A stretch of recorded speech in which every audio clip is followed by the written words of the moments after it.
అదే RTV app వార్తల్ని క్షణాల్లో చదివే అవకాశం ఉంటుంది. ఒక న్యూస్ పేపర్, ఒక టెలివిజన్ ఛానల్ మీ చేతుల్లో ఎప్పుడూ ఉంటాయి.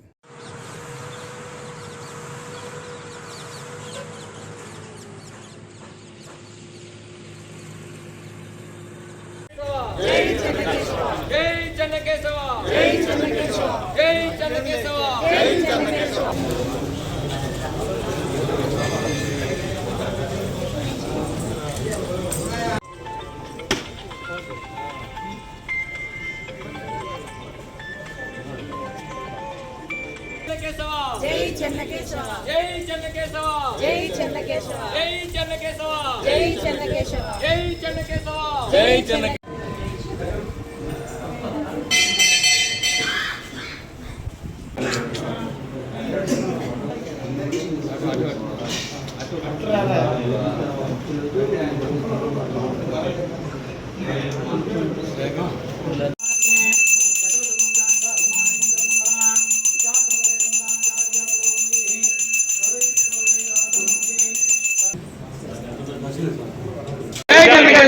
అందరికీ నమస్కారం.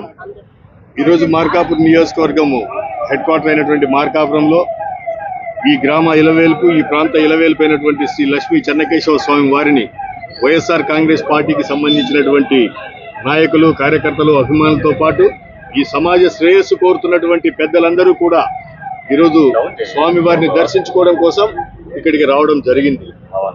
విషయం మనందరికీ తెలిసిందే.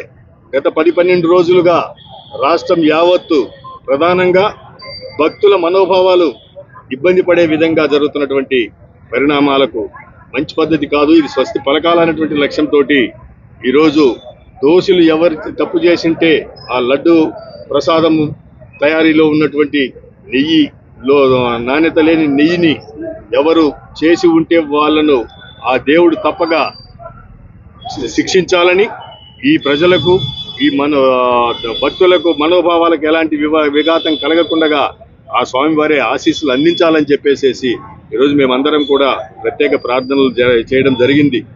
ఈరోజు ఎవరి మనోభావాలు దెబ్బతింటడం కూడా మంచి సాంప్రదాయం కాదు. రాజకీయాలు ఉంటే మనం రాజకీయాలుగా చేసుకుందాం.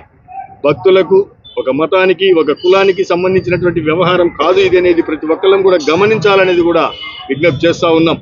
దీనికి మన కింద పనిచేసేటువంటి సిట్టో స్టాండో కాకుండా అత్యున్నతమైనటువంటి సుప్రీంకోర్టు ద్వారా ఈ ప్రక్రియను ఎంక్వైరీ జరిపించి ఎవరు తప్పు ఏదైనా జరిగి ఉంటే, తప్పు ఎవరన్నా చేసి ఉంటే ఆ సంబంధిత తప్పు చేసినటువంటి వ్యక్తులు నిరూపణ అయితే అది ఏ పార్టీ వాళ్ళైనా తప్పే కాబట్టి అటువంటి వాళ్ళని శిక్షించాలనే కానీ ప్రజల మనోభావాలతోటి, భక్తుల మనోభావాలతోటి ఈ రీతిగా చేసుకోవడం అనేది సాంప్రదాయం కాదు, మంచి పద్ధతి కూడా